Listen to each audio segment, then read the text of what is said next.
On the streets of China, traffic police are like gang bosses, stopping you, fining you, and confiscating your vehicle. If they don't have a reason, they will fabricate one. Previously, such actions were seen as revenue generating, and people had a chance to reclaim their beloved vehicles after paying fines. But since the implementation of the trade-in policy, electric bike graveyards have suddenly proliferated across the country. In a video posted by a blogger, Nan Chufeng, he expressed disbelief at discovering a graveyard of hundreds of thousands of two-wheelers in Zhongshan, Guangdong. From a distance, they appear densely packed like ants in a row, presenting a spectacular scene. The sheer number was astonishing, including motorcycles, electric bikes, and tricycles, representing the hard-earned money of countless workers. Yet, their fate is to be destroyed. For workers living on the margins of society, these vehicles are essential tools for their livelihood. As long as they are still functional, they wouldn't replace them just because they look old. But once confiscated and taken away, they have no choice but to buy new ones. This is perhaps how the Chinese authorities force people to participate in the trade-in campaign. Since Chinese leader Xi Jinping proposed a trade-in initiative in February this year to boost domestic demand and promote consumption, various local governments across China have launched stimulus plans for housing, home appliances, and automobiles. However, these measures have not revitalized the Chinese economy. One person pointedly remarked, "Can the trade-in policy drive consumption? I think its impact is minimal because the root cause of the current economic plight is the increasing number of unemployed and indebted people, leading to a widespread lack of money. Since countless people are short on cash, where would they find the money for trade-in? I believe only by addressing employment and the financial woes of the people can we turn around the current economic predicament. Otherwise, directly stimulating consumption is a futile effort. The trade-in policy is just another way to exploit the people."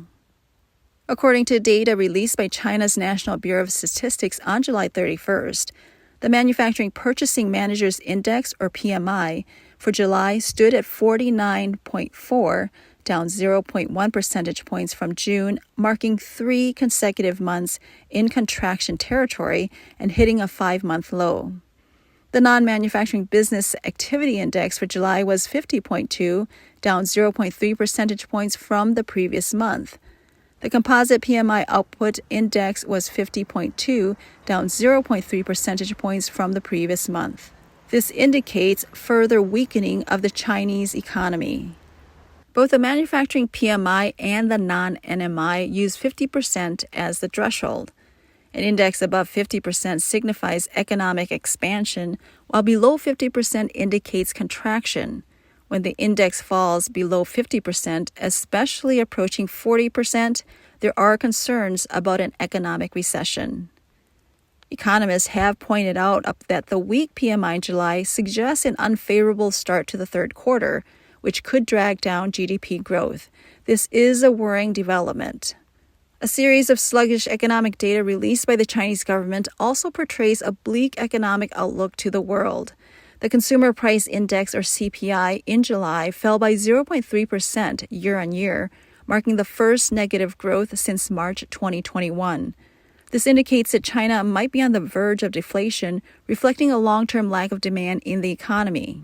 In July, China's foreign trade volume showed a significant drop in exports due to weak global demand, and an even larger decline in imports, indicating weak domestic demand.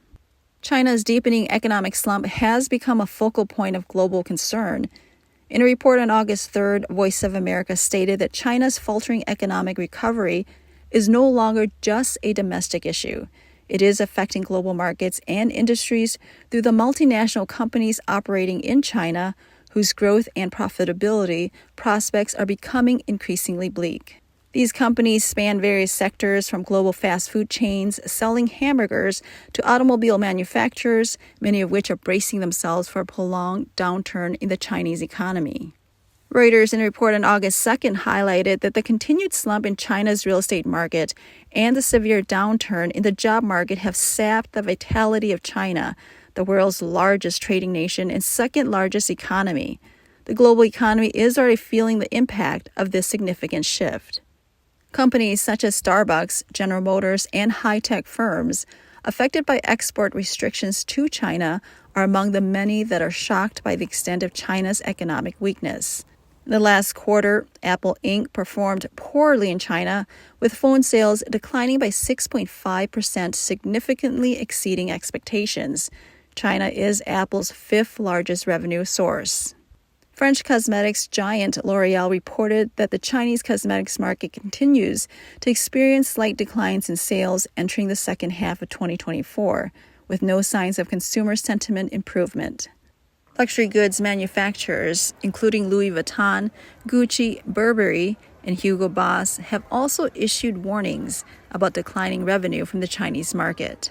Reuters noted that the Chinese government's measures to stimulate the economy have so far been ineffective, with personal consumption remaining sluggish without any significant improvement. Facing increasing living pressures, consumers are greatly inhibiting their willingness to spend, either because they have no money or are afraid to spend the money they do have.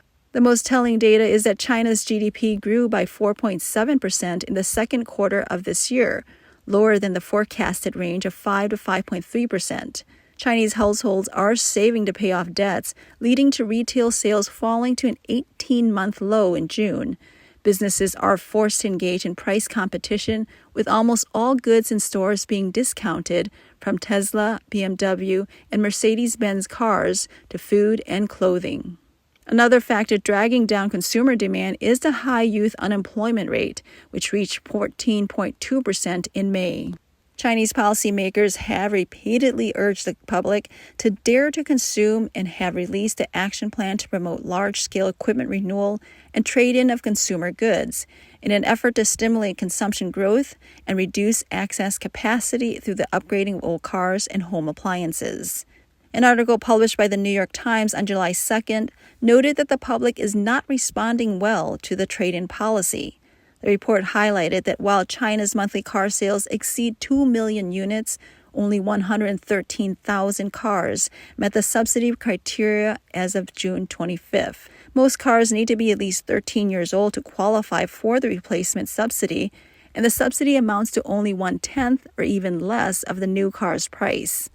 Discounts for new appliances such as washing machines and refrigerators are around 10%, which is insufficient to effectively promote sales. The government's approach of implementing fiscal measures to stimulate consumption is not new. In 2009, the United States and Germany launched cash for clunkers programs to boost car sales.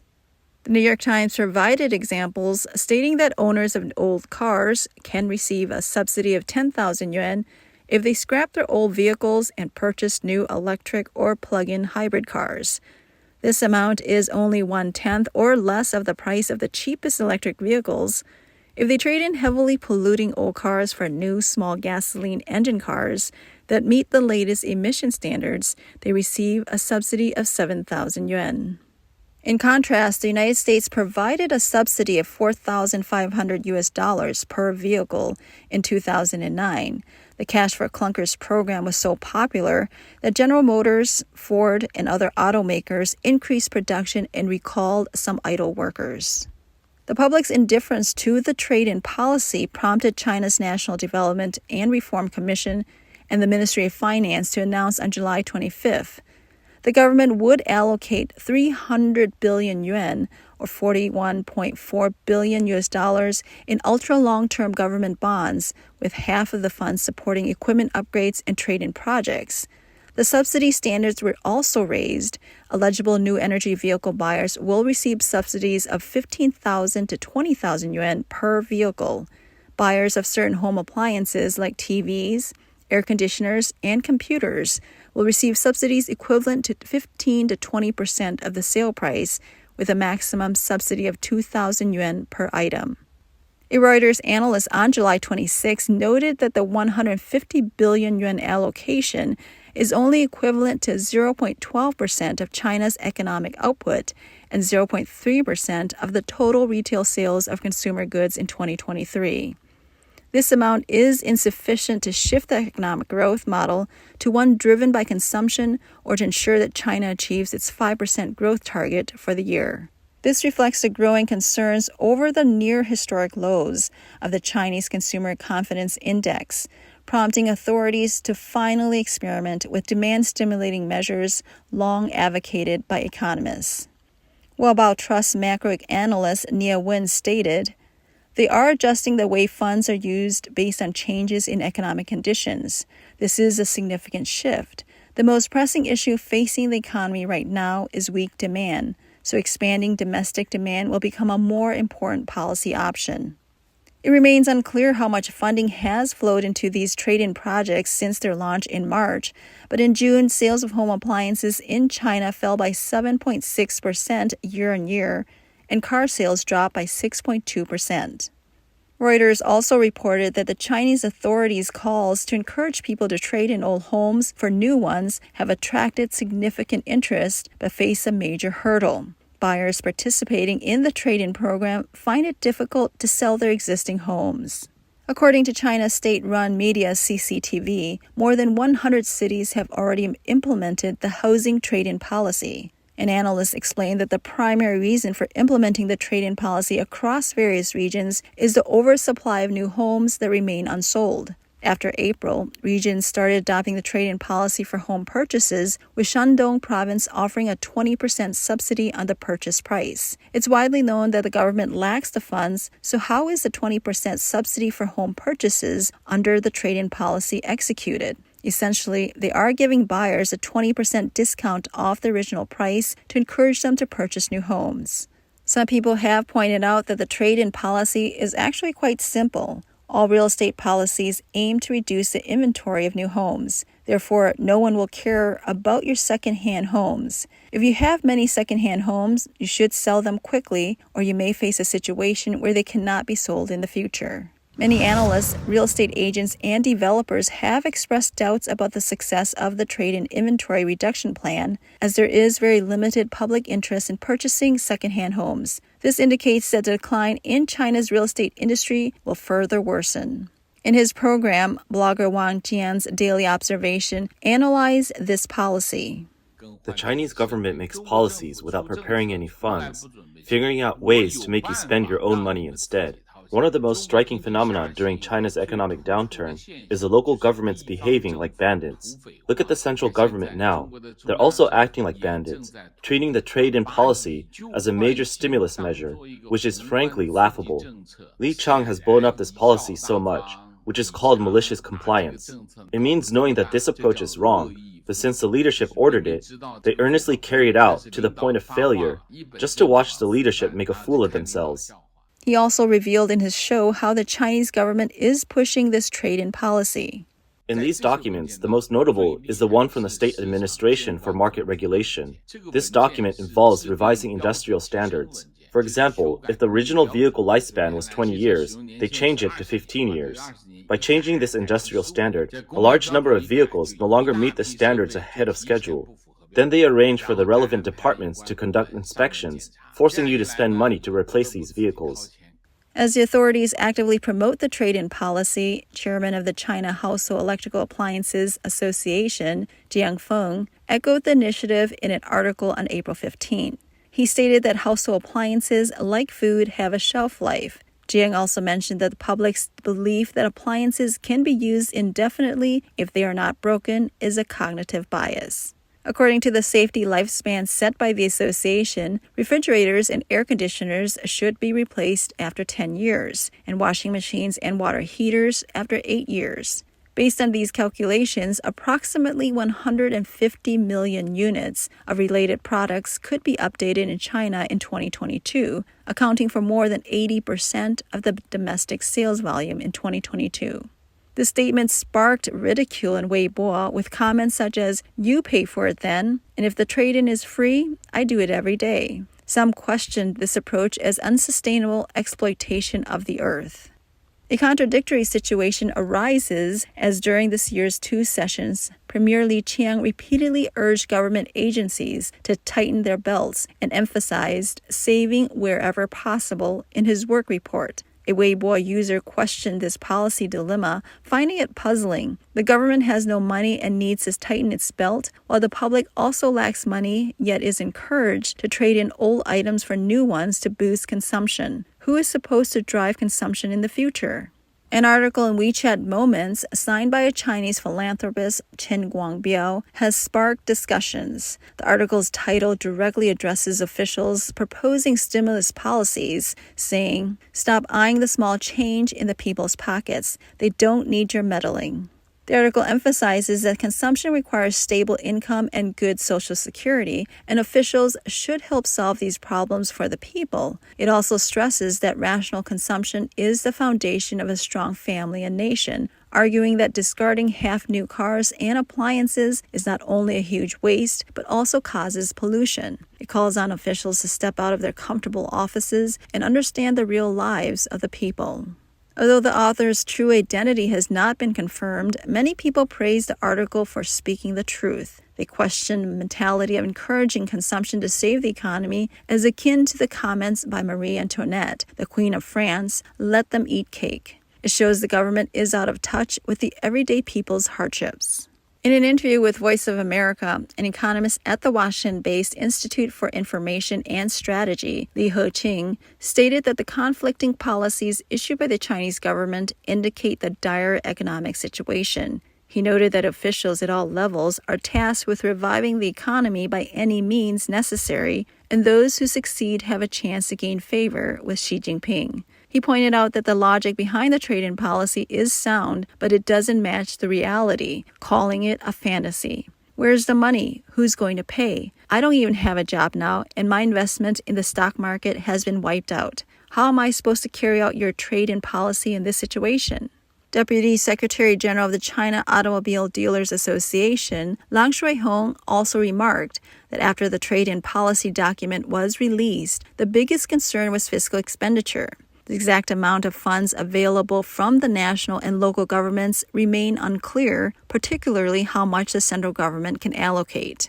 Regarding the pressing issue of funding, Deputy Director of the National Development and Reform Commission, Zhao Chenxing, stated, "There will definitely be financial support from central investment and central fiscal funds for large-scale equipment renewal and the trade-in of consumer goods. The support will be substantial. Meanwhile, local governments are seriously studying the matter and will allocate funds based on their financial capacity."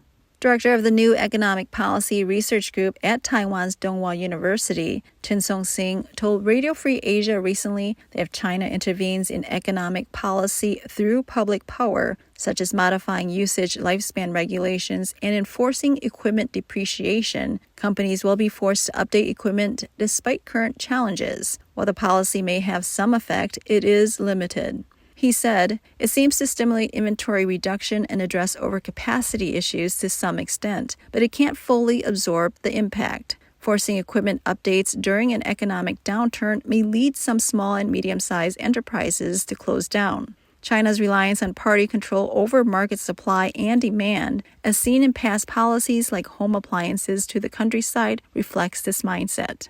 Home appliances to the countryside was a government initiative implemented in 2007 in China, aimed at stimulating domestic consumption and boosting the rural economy by promoting the sale of home appliances in rural areas. Large-scale renewals inevitably involve subsidies. Chen noted that in 2023, China's debt, including household, corporate, and government, reached 288% of GDP, more than double the level during the 2008 financial crisis. Now, as China aims to curb debt growth, the question arises, whose pockets will the money come from to push for equipment updates and consumer goods replacement? Chen stated, local governments are essentially out of funds, and many are close to bankruptcy. They will certainly refuse to pay, and central government subsidies will be necessary. The issue of fiscal allocation between the central and local governments must be properly addressed sooner or later. U.S.-based economist Cheng Xiaonong told Radio Free Asia that the trade-in proposal is different from the Home Appliances to the Countryside initiative during former Premier Wen Jiabao's tenure. At that time, there was an actual demand and market for appliance replacement in rural areas. But this time, the policy forces companies lacking orders to replace equipment, creating artificial demand to satisfy the government's economic objectives. This shows that the leadership is treating political goals as economic laws, and such fabricated demand cannot help boost the economy. Chen Xiaonong remarked, "It seems as if, with his order, all companies would replace their equipment, and the economy could superficially sustain itself for a while. The problem is that if manufacturing companies actually follow these orders, they would incur new bank debts. Using administrative commands to push or force the economy is unworkable. It just shows that they have no effective solutions, so they resort to these foolish ideas, indicating that the Chinese Communist Party is at a dead end and out of tricks."